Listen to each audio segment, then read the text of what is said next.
I just want to, on this bitterly cold May day, welcome you to the Adelaide Oval, and it's in October we at the Adelaide Oval will host the first men's international match of the summer. On 27 October we have Sri Lanka in a T20 match, and then 29 November day-night match, test match. We've got Pakistan in a 5-day test match. Starts on a Friday, the 29th of November, and we're delighted to have, since nearly 30 years, Pakistan have not played a test match here at the Adelaide Oval. So we have Pakistan in what I hope will be another blockbuster match. The numbers of members attending have always broken records for the so far 3 day-night tests we've hosted. And this will be the 4th day-night test match at the Adelaide Oval, and we're looking forward to a record crowd on 29 November. So based on that, that's our international content for the summer. Happy to take some questions. Must be a relief to get that day-night test back. It is. We don't want to be the only...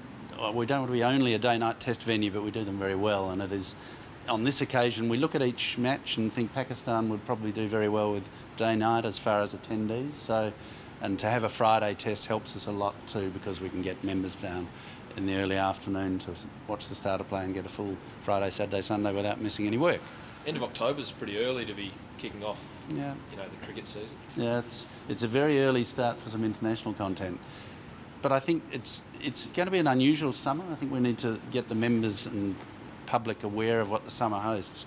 To have October T20 with Sri Lanka is an early start, but then we have test matches starting early, 2 Pakistan test matches. They move from the Adelaide test on 29 November to a New Zealand test, so we have the second test against Pakistan, then it's against New Zealand.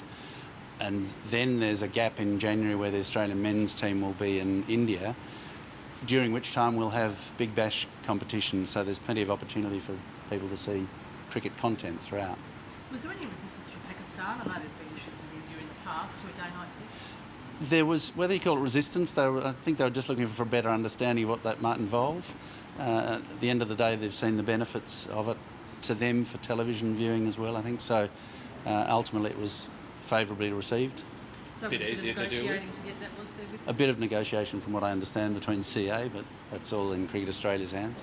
So not having it and now having it again, what do you think that'll do to the numbers?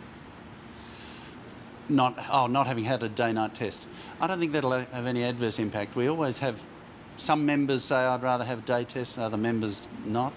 I think actually it'll be perfect for Pakistan, because it's not traditionally the crowd pulling numbers of an English Ashes series, but the fact that we had a day test, I think, indicates that we don't want to be just a day-night test venue. We want to look at what the test program is and see what might best fit the members and the South Australian public. Is it a little disappointing not to have cricket on Australia Day at Adelaide Oval? That's a good question, because I find it disappointing personally not to have international cricket, but my hope and expectation is CA will announce a program that we see either some domestic cricket hosted over that Australia day-long weekend. I don't know, people not having a radio or to listen to some cricket over that would seem very foreign. And no one-dayers, is that something to get used to? Again, it's just each summer it's an interesting thing to look at how the programming goes. It's a different summer not to have an Australian one-day game here at the Adelaide Oval at all, internationally.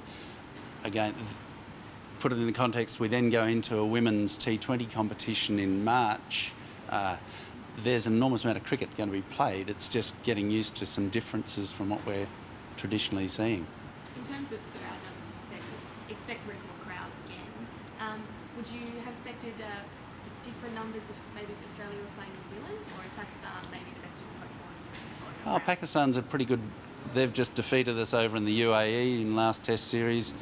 The biggest crowd numbers at Adelaide Oval of a Pakistan Test match are 62,000 over the full Test match, and that was 1990. This Oval was very different then. I would hope we'd knock over 62,000 hopefully by Saturday afternoon sometime, Saturday evening. So we've got real promise to... And they've got a fantastic cricket team. They've historically had some fantastic players, so I think we can see a very exciting summer and Test match. Do you reckon we've seen the last ODI at Adelaide Oval? No. Not a chance.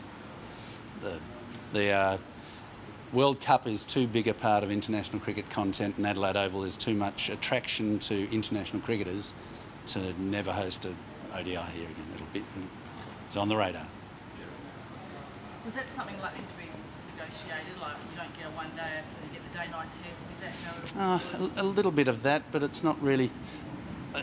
We have very strong pulling power for players and countries. They want to come to the Adelaide Oval. Indians, there are 3 test match venues, there are 3 cricket venues in the country, MCG, Sydney Cricket Ground, Adelaide Oval, that are first and foremost.